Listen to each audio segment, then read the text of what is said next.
बळेगाव प्रकल्पाच्या कामाची दुरुस्ती झालीच पाहिजे, संबंधित गुत्तेदारावर कार्यवाही झालीच पाहिजे, संबंधित अधिकाऱ्याला निलंबित केलंच पाहिजे. तात्काळ शासनाने संबंधित अधिकाऱ्यावर कार्यवाही करून त्यांना निलंबित करावं. माझं नाव कांतराव हनुमंतराव निकलपुरे, मी राहणार मूळचा लालवंडीचा आहे. आमच्या पंचक्रोशीमध्ये कोलंबी जलउपसा सिंचन प्रकल्प जवळपास 10 ते 15 वर्षापासून या प्रकल्पाचं काम सुरू होतं. 5 वर्षापूर्वी हा प्रकल्पाचं काम पूर्ण झालं असून आमच्या शेतकऱ्याला शाश्वत पाण्याची पाळी आजपर्यंत एकही दिली नाही. याचं मुख्य कारण म्हणजे कोलंबी ते बळेगाव या ठिकाणी रायझिंग मेन ही पाईपलाईन आहे, ती एवढी बोगस केली या गुत्तेदार आणि अधिकाऱ्याच्या संगनमताने. अक्षरशः ती पाईपलाईन जमिनीत चालली आहे.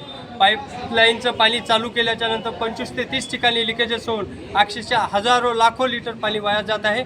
आणि मुख्य ज्या शेतकऱ्याच्या शेतापर्यंत पाणी पोहोचायचं आहे तिथपर्यंत पाणी पोहोचण्याच्या अगोदरच इकडं पाईपलाईन बंद होतात. या संदर्भात वारंवार आम्ही जलसंपदा मंत्री राधाकृष्णन विखे पाटलाला नागपूर येथे हिवाळी अधिवेशनात जाऊन तिथं निवेदन देण्याचा प्रयत्न केला, तिथंही यश आलं नाही.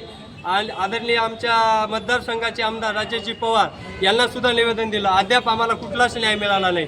तर शेवटी आम्ही 5 वर्षापासून या विषयावर भांडण करत असताना शासनाला न्याय न मिळाल्याने आज कलेक्टर ऑफिस येथे येऊन संबंधित आमच्या जिल्ह्याचे कलेक्टर आदरणीय कर्डिले साहेबांना असं निवेदन दिलं आहे की 5 दिवसामध्ये आमच्या जनावरांना पिण्याच्या पाण्यासाठी जर पाण्याची पाळी सोडण्यात आली नाही तर आम्ही 1/6/2026 रोजी कलेक्टर ऑफिस इथे येऊन आत्मदहन करणार असं जाहीरपणे आम्ही निवेदन दिलं. आणि 1 तारखेपर्यंत पाण्याची पाळी सोडण्यात आली नाही आणि संबंधित गुत्तेदारावर कार्यवाही करून त्याला ब्लॅकलिस्टमध्ये टाकून त्यांचे महाराष्ट्रातील पूर्ण साईडा बंद करून संबंधित अधिकाऱ्यावर निलंबनाची कार्यवाही जोपर्यंत होणार नाही 1 तारखेपर्यंत आम्ही शासनाला अल्टिमेट दिलेला आहे.